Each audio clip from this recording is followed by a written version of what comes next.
All right, this is the movement report for Langley. It is May 2024, and we're looking at April's numbers.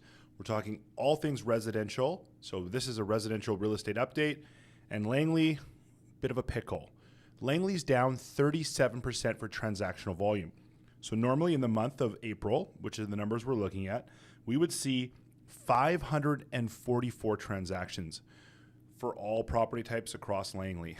We only saw 344. So down 37% for the 10-year average, which is insanely low for an April. Also, we're seeing 17% increase on active listings over the 10-year average, and we're seeing new listings up 37.5%.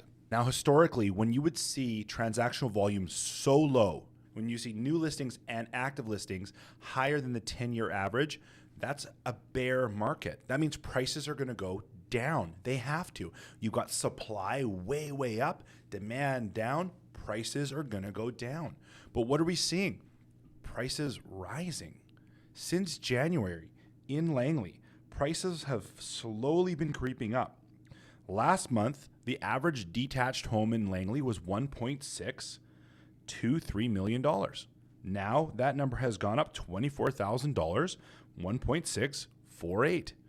It makes 0 cents. Zero cents. Normally that price would come down, right? So what happens? Why do prices come down? You've got people that have to sell and people that would sell if they could upgrade, right? So you've got need, where they have to do it, and want. What happens is all of those people start putting their properties in the market, and that the inventory starts building up. And the people that have to sell, talking divorces, death in the family, relocation for work, it's not they want to, they have to sell.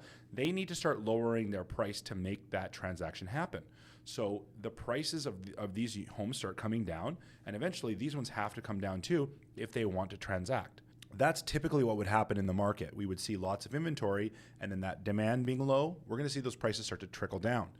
That's not the case in Langley. Prices are still going up, and it makes no sense. Townhouses, last month, $851,000.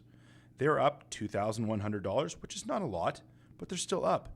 $863,000 for the average house in Langley, with a sales to active ratio of 56%. Apartments sitting at 30% sales to active ratio.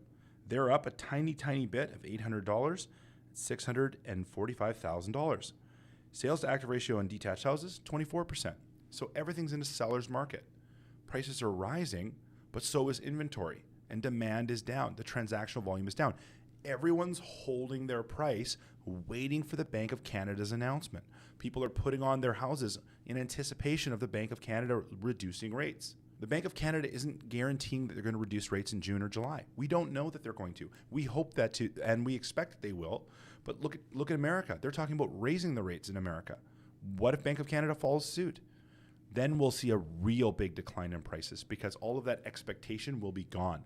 Remember, the reason why the Bank of Canada raised the rates is to curb people's behavior. They want to stop people from transacting. They want to cool the market, trying to curb inflation. The less spending people do, the more inflation goes down, right? So this is the only tool that they have. The only tool in their arsenal is raising the interest rates.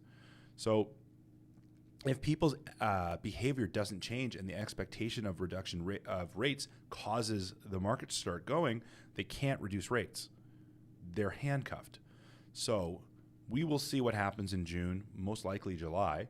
If rates come down, it'll be like kerosene on the market, and they know that. If they don't reduce the rates, it'll be a drop in values upwards of 20%, in my opinion. So we have to wait and see. Langley, be patient. These numbers don't make sense to me. I've been doing this for 8 years. It's unusual to see demand down, supply up, and prices going up in a seller's market. It's super weird. So for what it's worth, this is the movement report for the month of May 2024. My name is Merrick, and let's wait and see what happens in Langley because it's an interesting ride we're on.